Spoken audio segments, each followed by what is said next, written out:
Quadratic का सवाल है। यहाँ पे इस सवाल में ये कहा गया है कि इस क्वाड्रेटिक के दोनों रूट पॉजिटिव होने चाहिए।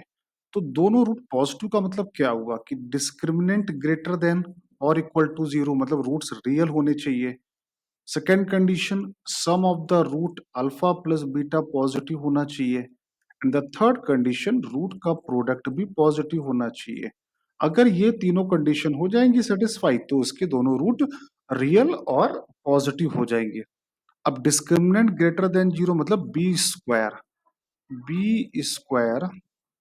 -4ac ग्रेटर देन और इक्वल टू 0।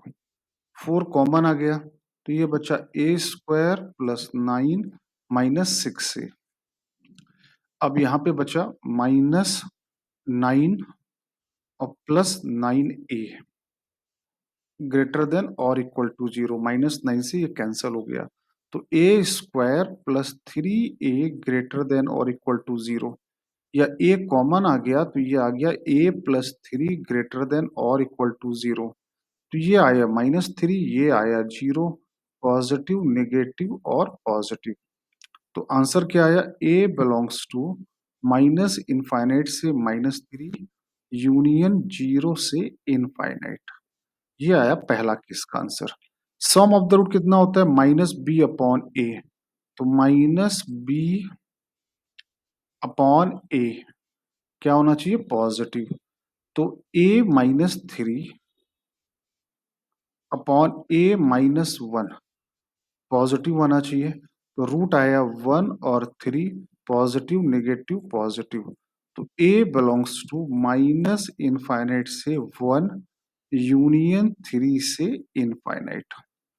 तीसरा केस, रूट का प्रोडक्ट c/a, 9/1 - a क्या होना चाहिए, पॉजिटिव, या फिर 9/a-1 होना चाहिए नेगेटिव।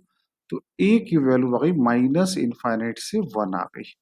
अब तीनों का इंटरसेक्शन निकाल लेते हैं, तीनों पार्ट का इंटरसेक्शन। तो तीनों का इंटरसेक्शन निकाले के जाएंगे तो पहला पार्ट का आंसर आया -इनफाइनाइट से -3, 0 से इनफाइनाइट।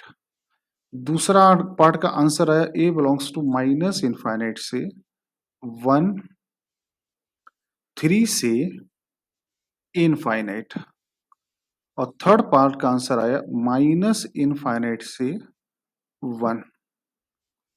करेक्ट। तो तीनों में कॉमन पार्ट क्या आ रहा है, तीनों में कॉमन पार्ट आ रहा है a बिलोंग्स टू, या जो भी है आपका वेरिएबल, हाँ a है, -इनफाइनाइट से -3 यूनियन 0 से 1, ये पार्ट आया। अब इसको कंपेयर किसके साथ कराना है, -इनफाइनाइट से -अल्फा यूनियन बीटा से लेकर गामा तक।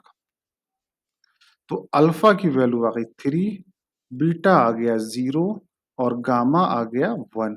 क्या पूछा है, 2 अल्फा मतलब 6 plus beta plus gamma, answer is 7। ठीक है।